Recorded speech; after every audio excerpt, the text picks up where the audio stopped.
या बुलेटिनमध्ये आता बघूयात गावाकडच्या 50 बातम्या।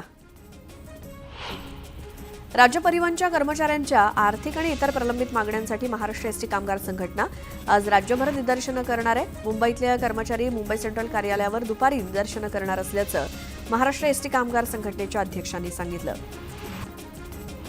हक्काच्या घरांसाठी गिरणी कामगार उद्या विधान भवनावर धडकणारे। संयुक्त मराठी मुंबई चळवळीसहित गिरणी कामगार एकजूट संघटनेनं महामोर्चाची हाक दिली। या महामोर्चामध्ये 7 गिरणी कामगार संघटना सहभागी होणार आहेत। महिला दिनानिमित्तानं पुणे मेट्रोकडनं महिलांना खास गिफ्ट देण्यात आलंय। पुणे मेट्रोचा वन डे पास फक्त 20 रुपयात दिला जातोय। वन डे पासची मूळ किंमत 118 रुपये असून महिला दिनानिमित्तानं 1 मार्च ते 8 मार्च दरम्यान महिलांना हाच पास 20 रुपयात मिळतोय। महिला सुरक्षेसाठी पीएमपीएमएलनं एक मोठा निर्णय घेतलाय। बसमध्ये महिला प्रवाशांना त्रास दिल्यास बस चालक आणि वाहकांनी तत्काळ बस जवळच्या पोलीस स्टेशनमध्ये घेऊन जात तक्रार दाखल करावी असे आदेश आहेत।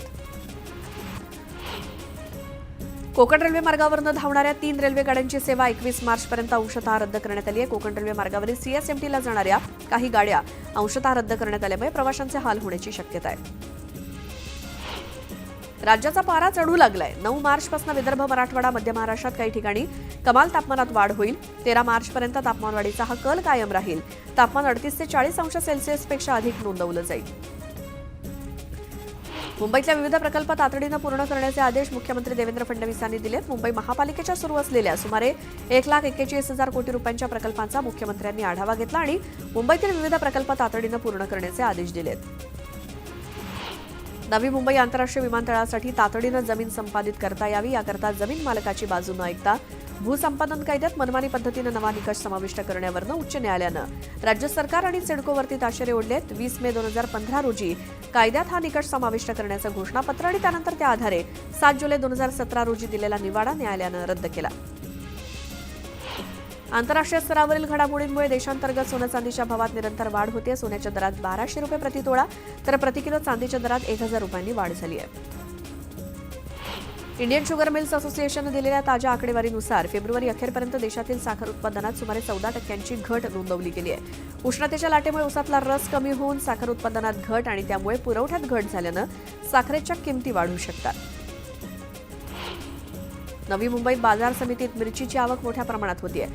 यावर्षी दक्षिणेकडील राज्यामध्ये मिरचीचं उत्पादन प्रचंड झाल्यामुळे बाजारभाव निम्म्यावरती आले, त्यामुळे ग्राहकांना मोठा दिलासा मिळाला असून वर्षभरासाठीचा घरगुती मसाला करण्याची लगबग सुरू झाली आहे।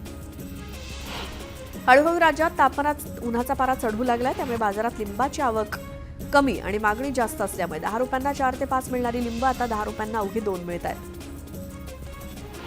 नागपूरच्या पारशिवनी तालुक्यातील 30 गावांमध्ये दहशत निर्माण करण्यात नरभक्षक वाघिणीला अखेर जेरबंद करण्यात आलं। T-132 या वाघिणीला पकडण्यासाठी 50 वन कर्मचाऱ्यांची टीम 24 तास सक्रिय होती। अखेर या वाघिणीला पकडण्यात वन विभागाला यश आलंय। नगर तालुक्यातील बुराणनगर इथल्या अंबिका देवीच्या मंदिरासमोरील अंबिका सांस्कृतिक भवन जिल्हा प्रशासनानं कोणतीही पूर्व नोटीस न बजावता जमीनदोस्त केलं। या प्रकरणी महसूल मंत्री चंद्रशेखर बावनकुळे यांनी नाशिक विभागाचे आयुक्त प्रवीण गेडाम यांना चौकशीचा अहवाल सादर करण्याचे आदेश दिले। औरंगजेबाबाबत आझमींनी केलेल्या वक्तव्याचे पडसाद राज्यभरात उमटतायत। अहिल्यानगर शहरातील केळगाव वेस इथे आझमींच्या प्रतिकात्मक पुतळ्याचं दहन करून निषेध करण्यात आला। नागपुरातील नाग नदी स्वच्छतेसाठी बूस्टर डोस मिळालाय। नाग नदी प्रदूषण प्रतिबंधात्मक प्रकल्पाला केंद्र सरकारकडनं 1926.99 कोटी रुपये निधी मंजूर करण्यात आला असून नाग नदी भोवती मलवाहिन्यांचं जाळं उभारलं जाणार आहे आणि या प्रकल्पामुळे नाग नदी परिसरात प्रचंड मोठं बांधकाम आणि दुरुस्ती केली जाणार आहे। मावळवासियांना आणि पिंपरी चिंचवडकरांना पाणीपुरवठा करणारं पवना धरण पाणलोट क्षेत्रात 55.07% इतकाच पाणीसाठा शिल्लक राहिलाय। कडक उन्हामुळे धरणातील पाण्याचं बाष्पीभवन होऊन पाणी पातळी कमी होऊ लागली आहे। धरणातील पाणीसाठा 15 जुलैपर्यंत पुरेल असा अंदाज पाटबंधारे खात्यानं काढला असून वेळेत पाऊस पडला नाही तर नागरिकांना पाणी टंचाई निर्माण होण्याची शक्यता आहे। अकोल्यात वंचित बहुजन आघाडीच्या नेत्याच्या नातीच्या अपहरण नाट्यावरती रात्री पडदा पडला। मुलीचं अपहरण झालं नसून ती रागानं निघून गेल्याचं समोर आलंय। मंगळवारी कृषीनगर भागात एका शाळेसमोरनं 12 वर्षीय मुलीचं अपहरण झाल्याप्रकरणी सिव्हिल लाईन पोलिसात गुन्हा दाखल झाला। धानाची मोठ्या प्रमाणात अफरातफर करण्याचं काम सध्या गोंदिया जिल्ह्यात सुरू असल्याचं दिसून येत आहे। आधारभूत धान खरेदी केंद्रावरनं खरेदी झालेला धान 748 पोती परस्पर परराज्यात नेणाऱ्या ट्रकवरती कारवाई करण्यात आली आणि या ट्रक चालकाला अटक केली असून पुढील चौकशी सुरू आहे। विदर्भ आणि मराठवाड्यातील उद्योगांना महावितरणकडनं मोठा दिलासा देण्यात आलाय. 2029 पर्यंत वीज शुल्क माफी सवलत देण्याचा निर्णय महावितरणनं घेतलाय.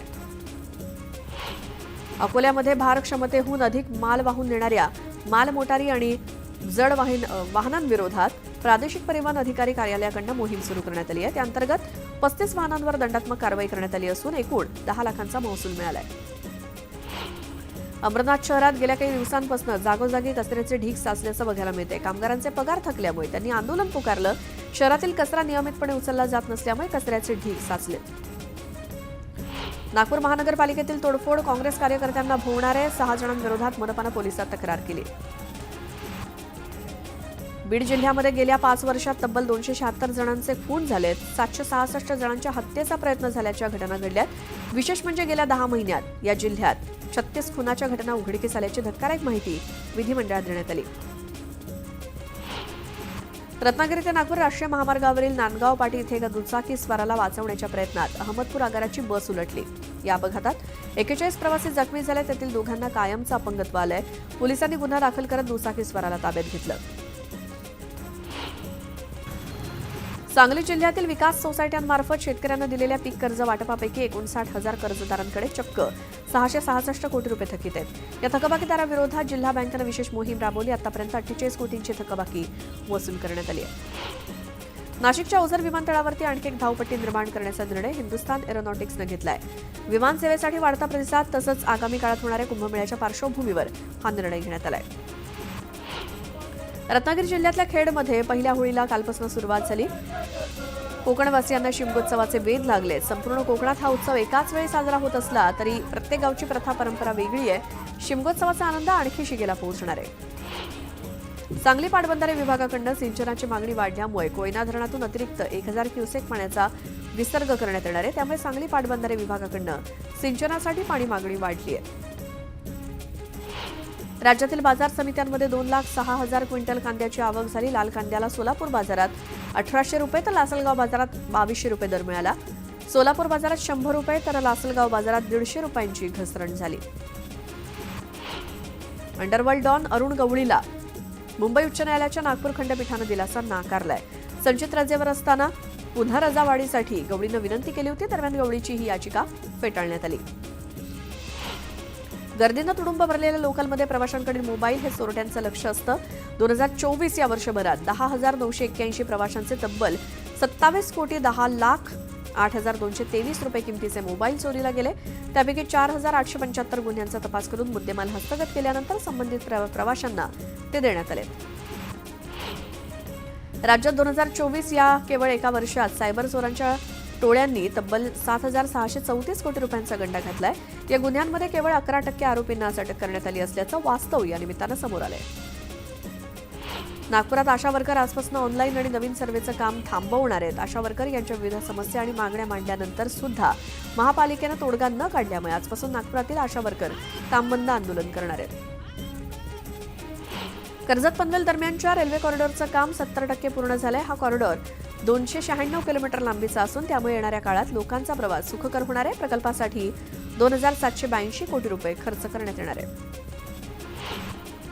शिमग्याला कोकणात जाणाऱ्या बहुतांश गाड्यांचं आरक्षण फुल झाल्यामुळे दादर ते रत्नागिरी दरम्यान अनारक्षित गाडी चालवण्याचा निर्णय घेतलाय. दादर रत्नागिरी ही विशेष अनारक्षित गाडी आठवड्यातनं 3 दिवस म्हणजेच 11, 13 आणि 16 मार्च रोजी दादर स्थानकातून दुपारी 2:50 सुटेल.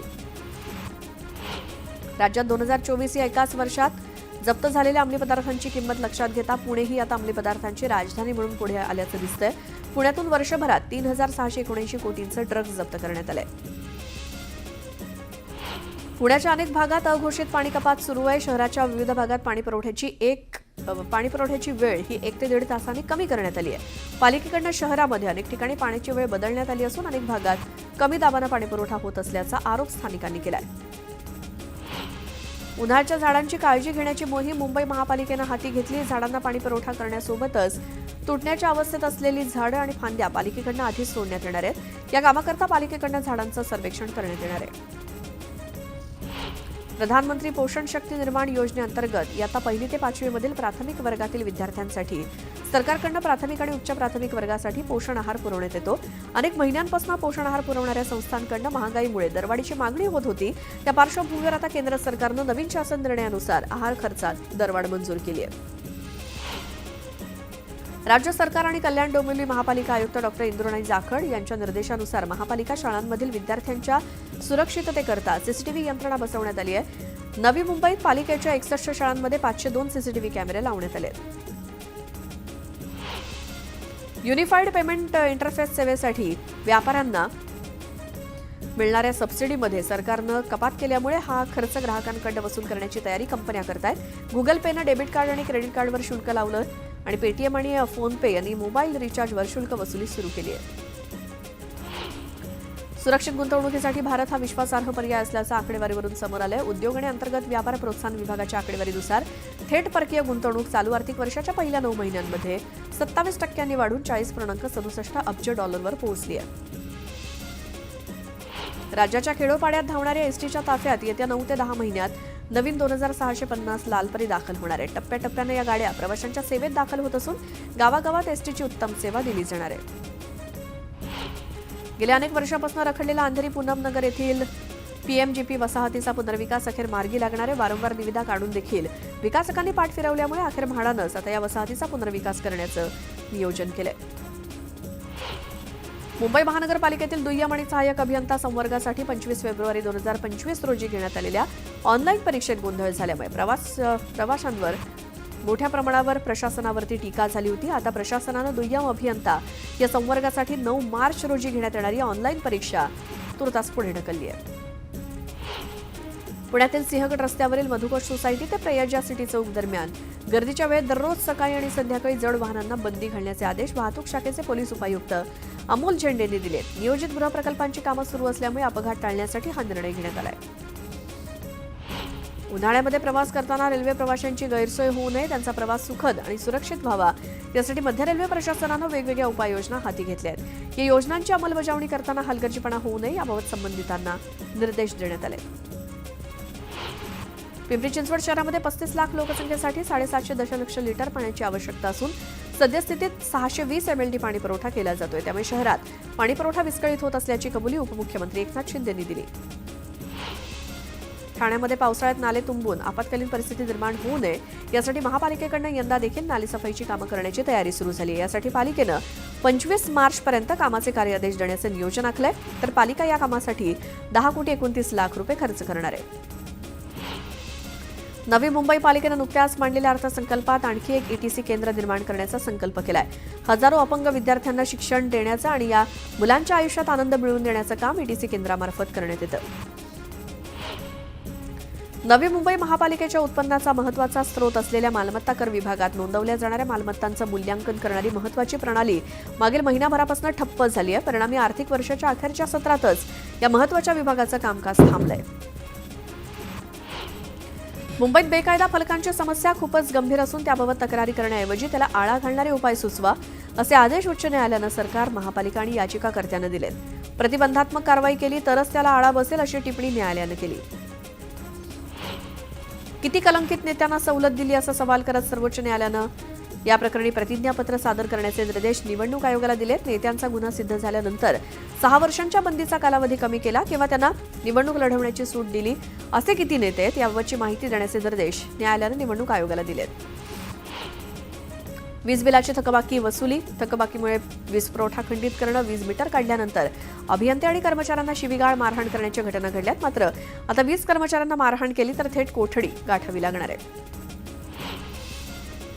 पिंपरी चिंचवड महापालिकेनं सार्वजनिक आरोग्य व्यवस्थापन आणि माहिती प्रणाली अहवालानुसार राज्यातील महापालिकांमध्ये प्रथम क्रमांक मिळवण्याचा मान पटकावला. या अहवालात 1 एप्रिल 2024 ते 31 जानेवारी 2025 पर्यंतच्या आकडेवारीचा समावेश करण्यात आलाय. इथे एक छोटासा ब्रेक घेऊन आपण लगेच परत येऊया. तुम्ही बघत राहा न्यूज 18 लोकमत.